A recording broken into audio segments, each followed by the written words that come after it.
Venise Ocampo, a hospitality management instructor. Welcome to my class. So in continuation of the housekeeping and engineering operations of the hotel, let us now discuss the security operations or department of the hotel. So in here, it is an unfortunate fact of modern hotel management that the days of simply providing comfort, high-quality food and beverage and lodging services in a home away from home atmosphere are severely affected by the inventory of problems presented by the predatory elements of the modern society. So nowadays, napakarami na talagang mga threats, napakarami ng mga security issues ang nagaganap sa mundo. And most likely, if you are one of the security heads of the hotel, your mere or your sole responsibility is to provide safety and security, not just for the guests but also for your employees and for the assets. So at the same time, hotel security departments are responsible for protecting the hotel's assets from loss. So isa sa mga trabaho ni security department is not just to protect, okay, not just to protect the guests, the employees, but also to protect the assets. Ano ba yung mga assets ng isang hotel? So lahat ng pagmamay-ari ni hotel. Okay? Yung mga equipments, yung mga supplies, yung mga materials, even the hotel's money. So si security department ang in charge to protect those factors or items. So typically, the director of security has a staff in keeping with the nature and size of the threats to a particular hotel, the size of the hotel, its location, and its managerial strategy. So, as we all know, ang mga hotels, they are closed-mouthed. So, when we say closed-mouthed, hindi nila ipinagsasabi kung ano yung klaseng security protocol na meron sila. Okay? Hindi nila pinagsasabi yung mga security issues, hindi nila in-open up yon sa labas ng hotel. So it is important here to have a good overview of security. So ang isa nga sa in charge noon is a director of security department. Ibig sabihin, meron siyang mga subordinates na naka-in charge din para nang sa ganon, malesen natin yung threats, malesen natin yung accident at yung emergency within the hotel. And that includes yung pag-i-implement natin ng proper managerial strategy. So, proper strategy para nang sa ganon, maging smooth yung flow ng operation ng hotel. So, we have two broad characteristics and classifications of threats. So the first one is the external security threats and the internal security threats. So for the external threats, these are generally those that present risk for the hotel and its guests due to the actions of the outsider. So from the word itself, external, ibig sabihin, yung threats na to is nanggagaling sa labas. Okay? So nanggagaling sa labas at hindi natin ito kontrolado. Let's say for example, may bigla na lang mga robberies, 'di ba? May bigla na lang mga nagnakaw sa hotel, may mga bigla na lang na terrorism attack within the hotel. So that is an external threat. Ibig sabihin, nanggaling na outside yung pangyayari o yung incident.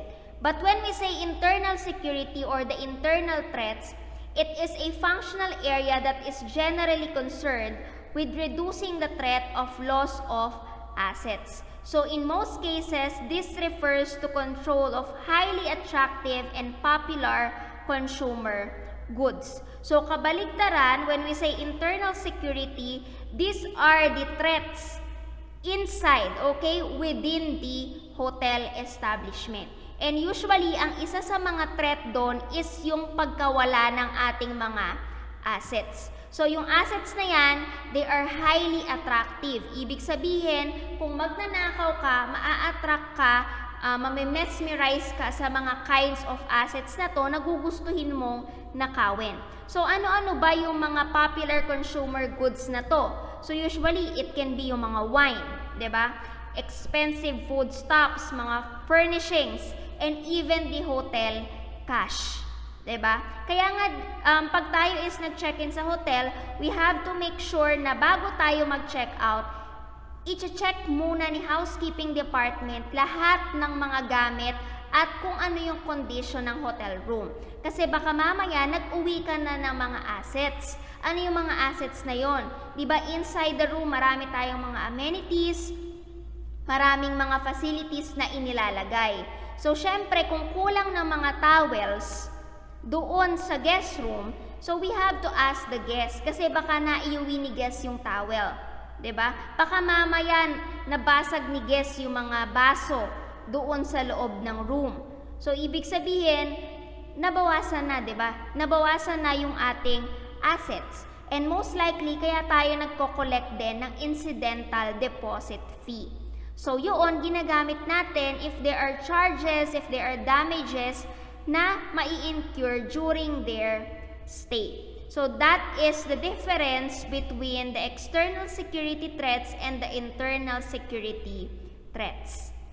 So security directors participate in certain level of administrative or operational activities that deal with policies, training, education, and human resources to avoid hiring what has become known as the high-risk employee. So if there are directors within the housekeeping engineering department, meron din tayong tinatawag na security directors within the security department. And their main responsibility is to administer yung tinatawag natin na mga operational activities within the hotel. So sinasabi dyan, we need to avoid hiring yung mga high-risk employee. So, sino ba yung mga high-risk employee na to? Usually, sila yung mga madalian lang natin na i-hire. Hindi natin binackground check, hindi natin masyadong kinilala yung employee, hindi natin masyadong tiningnan kung ano ba yung mga work experiences niya before. So, as you can see here, we have policies and procedures na sinusunod sa hotel operation. So, na-mention ni ma'am kanina about the negligence hiring. So, part of the procedure of the hotel is to have this level or procedure with regards to the employee hiring. O kaya naman yung tinatawag natin na recruitment. So, kapag nagkaroon tayo ng negligent hiring, ang nangyayari dito is you will hire an employee or you hired an employee with dubious record. Pag sinabing dubious record, yung kahinahinala, yung kanyang record, yung kanyang resume, at dahil doon, he or she might carry, injuries or harm to another employee or harm within the establishment. Kasi hindi mo nga masyadong kinilalay hindi mo masyadong in-inspect kung sino ba yung employee na to. Kumbaga, madalian yung nangyari. So, normally, kailangan protektahan ni employer yung sarili niya against negligent hiring. And one way to do it is, of course, to impose policies and procedure. So, having policies and procedures in place to deal with the management of emergencies is also fundamental aspect of the hotel security director's job. So, alam naman natin, bawat hotel, meron tayong mga policies and procedures na sinusunod. And every department, meron silang mga SOP na sinusunod. So, for example, kay front desk department or front office, ang isa sa mga policy nila, bago nila i-confirm yung pag-check-in ni guest, of course, the moment the guest arrives, in the hotel, they have to ask for their valid ID. So, kinukuha nila yung ID for identification purposes. Kasi baka mamaya, hindi naman pala yun yung guest na mag-check-in. So, lalo na ngayon, uso na yung mga fraud, yung pagmamanipula, diba? Ng mga information ng isang employee, ng isang tao. So, iniiwasan yun ni front office department. And of course, one of the policies din na pinapatupad is for them to collect incidental deposit. Okay? And that incidental deposit, as mentioned a while ago, is refundable. Okay? So, pag nag-check out sila, ibabalik yung incidental deposit given na walang mga damages or charges na na-incur si guest during his or her stay. So, these emergencies can take a number of forms. In recent years, they have been known to include. So, ano ba yung mga emergencies na pwedeng mangyari within the hotel operation or during the operation of the hotel? It can be fires, hurricanes, floods, earthquakes, blackouts, robberies, bombs or bomb threats, medical and dental emergencies, and some form of terrorism. So, lahat ng to pwedeng mangyari habang nag-ooperate ang isang hotel. And part ni security department is to make sure na kung mangyari man to is hindi ganon yung magiging, hindi ganon kalaki yung magiging epekto nun sa hotel operation. So, kaya nga, di ba, iniiwasan natin na if you book a non-smoking room, it is very obvious na hindi ka pwedeng mag-smoke inside. Ngayon, kung isa kang smoker, mahilig kang mag-smoke, maybe you can choose a different type of room na may veranda, na may balcony, na wherein doon sa labas pwede kang mag-smoke. Kasi 'di ba, inside the hotel room, meron tayo mga smoke detector test or may mga smoke detector tayo na pag na-detect no na nag-i-smoke ka, usually mag-a-alarm. So, kapag may mga bagyo naman, usually ang prone dito is yung mga resort hotels. 'Di ba? Malapit sila sa dagat, malapit sila sa sentro ng bagyo. So, usually, sila yung pinaka vulnerable with this kind of emergency. So, these emergencies can be prevented, it can be solved directly or immediately kapag meron tayong proper policies and procedures na i-implement sa hotel.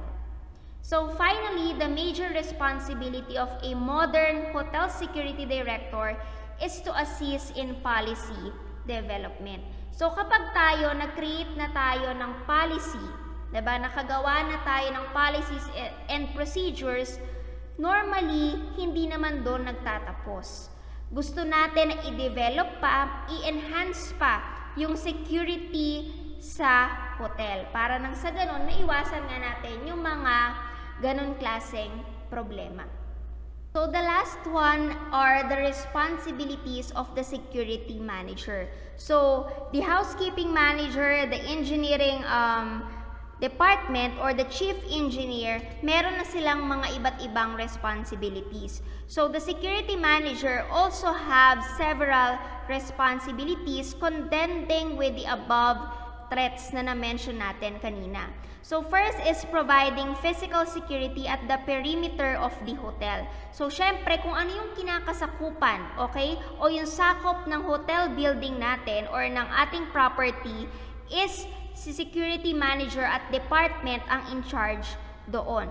So adopting policies and procedures to the building design and location. So with regards to the design of the building, yung pagkakatayo ng building, yung location ng building, so sila din yung in charge.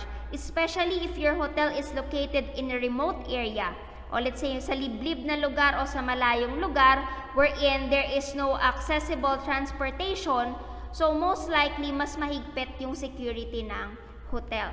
So utilizing electronics, modern telecommunications devices, proximity alarms, motion detectors, and closed-circuit TV to enhance the hotel's ability to eliminate threats. So, yung pag-i-install natin ng mga electronics, yung pag-i-install natin ng mga wireless internet connection, yung mga alarms, yung mga CCTV, so lahat ng yon ang in charge po is the security department. So, they are in charge with it for them to enhance, okay, the ability to eliminate the threats. So, eliminate or lessen the threats or the emergencies or accidents na pwedeng mangyari sa hotel.